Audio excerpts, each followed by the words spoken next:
morning. Good morning. How you doing? Good. How you doing? Good. If you're joining us for the first time today, hello.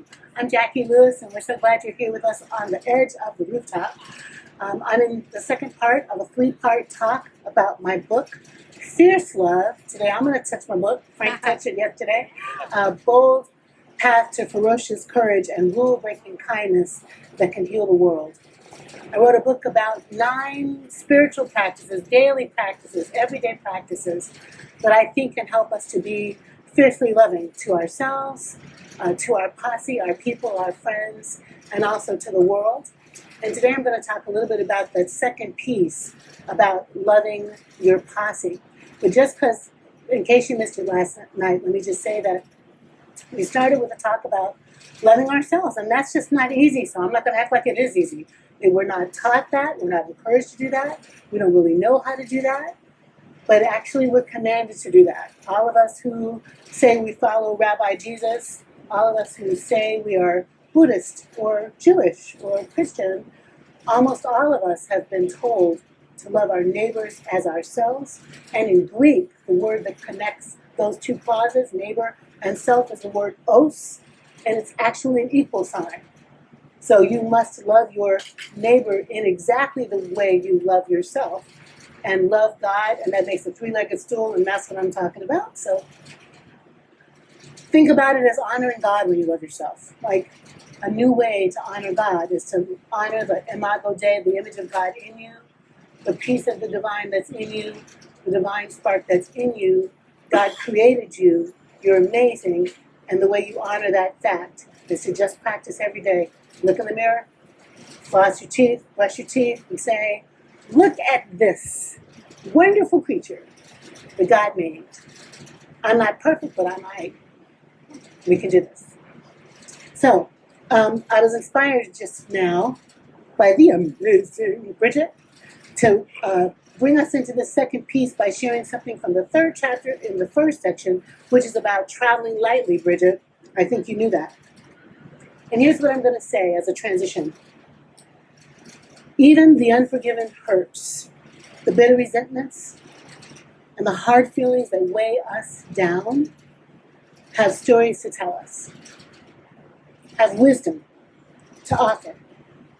Our job is not to not feel resentment, anger, hatred, betrayal, but our job is to feel the feels, to own the feels, and ask ourselves, ask our body, ask our God, what does that feeling have to give me for tomorrow? How can I mine that feeling for my best, most amazing self? And sometimes we need help for that. Fierce love has the power to transform you. You might need a loving midwife, though, to help you give birth to a lighter you. It could be a friend, it could be a therapist, it could be a coach, it could be a clergy.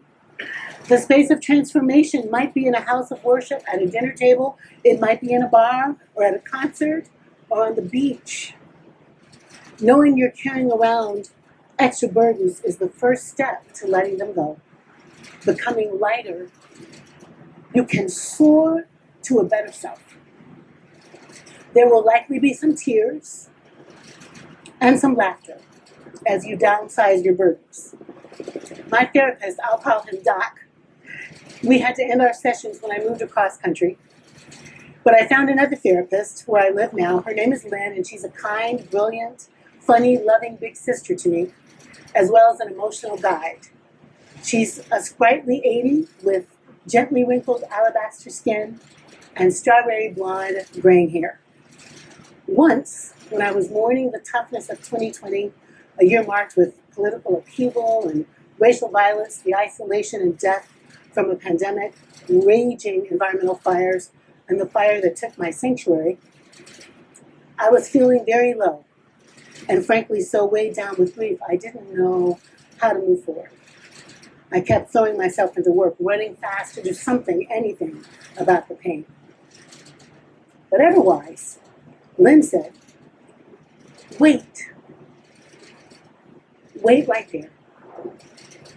Stay where the pain is, where the suffering is, where the struggle is. Stay there. That's where it's going to come, the insight, the knowing, the wisdom. Right there, Jacqui. It's not there yet, but it's coming. And when it comes, I'll midwife it with you. It will come and we'll do it together. Just wait for it. It will come. I was hypnotized, breathless, actually, while she was talking, waiting with her, waiting on her. I leaned in to listen more.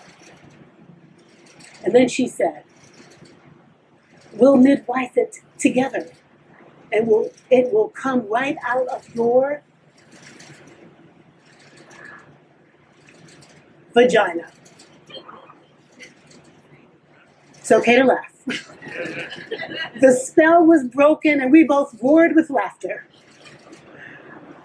That's anatomically correct.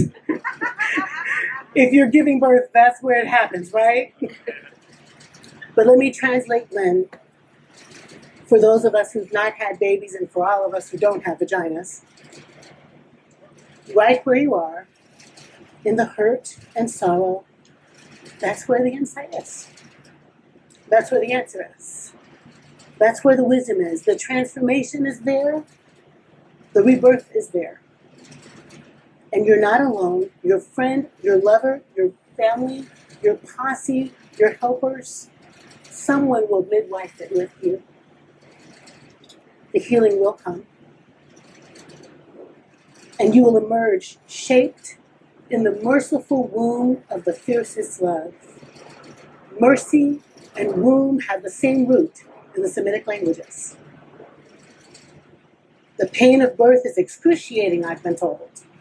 But someone who loves you knows how to reach in and get you and hold on to you while you make it through. You'll emerge lighter, less encumbered, and ready for new stories transformed by old ones. And I'm part of your posse now, friends on the roof and friends in the live stream. One of your midwives. I'm here to help you love yourself unconditionally, speak truthfully, travel lightly. I want you to lay your burdens down by the riverside. Let go of the heaviness so you can give birth to the fierce love warrior that lives inside you. Ready? Set? Push. Yeah.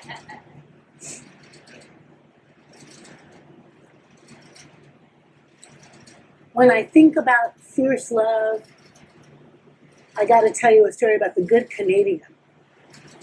I was a 22-year-old, right out of college, broke girl, driving across country in the QEW with my then boyfriend type person on the way to a wedding in Kentucky. Driving on a beautiful September day, sunroof off, wind blowing in my afro, and listening to some Luther Vandross, I'm sure. We switched seats. It was my turn to drive. I'm behind the wheel when suddenly there's a big swoosh of air, and the car that we're in crosses over 3 lanes, spins around it as a 360 in the middle of the highway, bounces on the tires 3 times. When it lands finally on the tires and hail of glass and blood and gravel, we're okay. We walk away from this car accident. We go to the hospital in an ambulance, and I'll call him Mitch, is kept in a room overnight, and I'm not.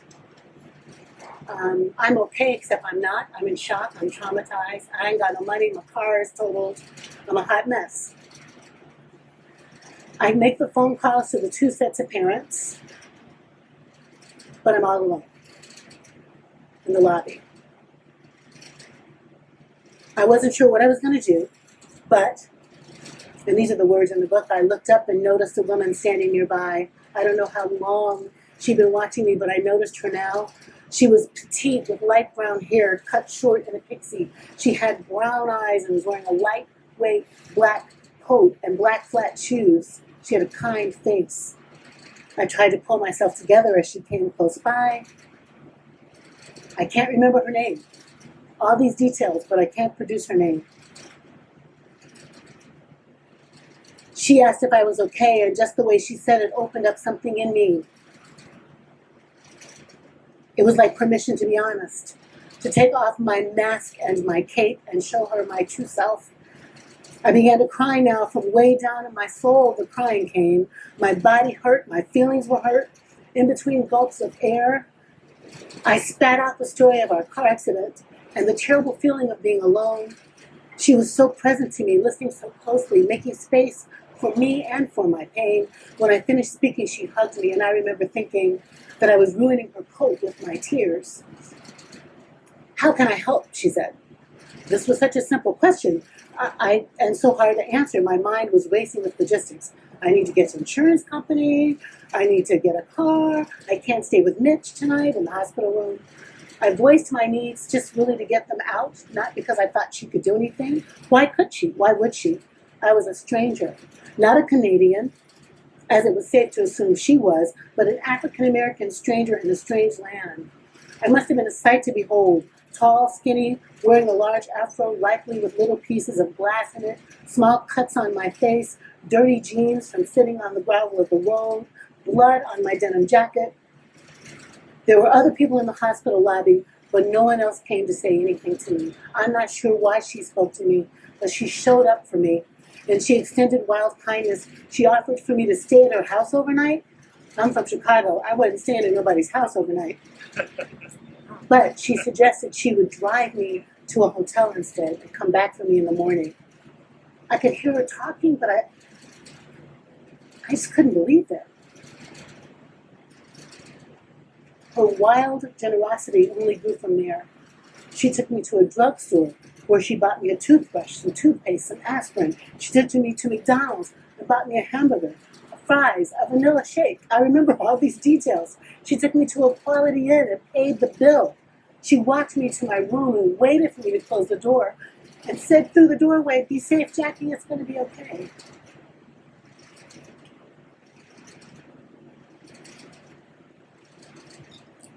We know that Rabbi Jesus tells the story of the Good Samaritan. He tells it to teach the rich young ruler what love is. But he also tells it to break the borders, to break the boundaries. What y'all think is in is what's out. The religious leaders walking by don't care for the stranger. The outsider, the mixed race Samaritan, the despised one, is the one Jesus stars in his story to say that this is what love looks like. This is what love looks like. Love crosses borders and boundaries. It makes new cultural rules. It cares for the stranger. Love turns strangers into friends. Fierce love is rule-breaking, border-crossing, ferocious, extravagant kindness that increases our tribe. And it's not just nice white Canadian women who know how to cross borders. Let me tell something to you. When I lived in Trenton, New Jersey, and was doing a bunch of community organizing with all kinds of folks, there had been a young woman named Jenny who was killed in one of those police shootings. Her boyfriend is stopped by the police, and in a hail of bullets, the 16-year-old girl is dead. Everybody turned out to work on police violence. Everyone turned out to work on justice. The Catholics, the Protestants, the Baptists, the Presbyterians, all of us turned out. The Muslims and the Jews turned out. The 5%ers turned out. Do you know what a 5%er is? The 5%er nation, I didn't know it until I moved to Trenton. The 5%er nation is an offshoot of the Nation of Islam, which is an offshoot of Islam. These 5%ers believe that they are God. And they have a strong sense of what the black community is, and they do not, forgive me, white people like white people. They're not feeling it at all. No, they're not.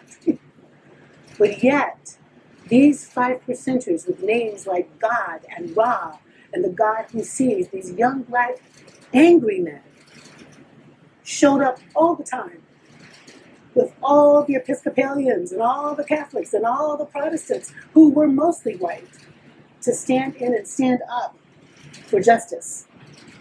And when this black woman, they don't believe women should preach, moved out of Trenton, those 5%ers came to my church, my multiracial church, with their beautiful women and their white hijabs, and they sat on the front row so they could offer me a blessing when I was leaving Trenton to go to New York.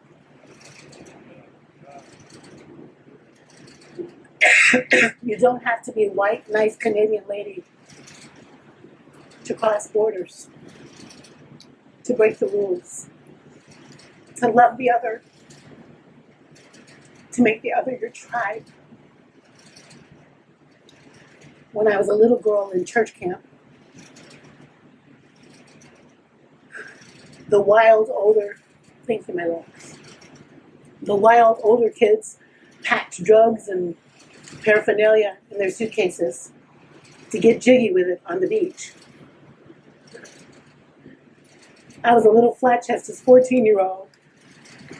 Me and my equally flat-chested friend Lisa sat on the beach and watched the kids as they were beginning to get wild. And then we tiptoed away and went back to our cabin so we could be on time and make curfew, because being good was really super important. And we got in the room and we sat on our bed, and Lisa's mother, who was our chaperone, came and put her hands on her hips and yelled at us, "What are you doing here? Dude, it's curfew. It's 5 to 11. We're on time. Where are your friends?" On the beach.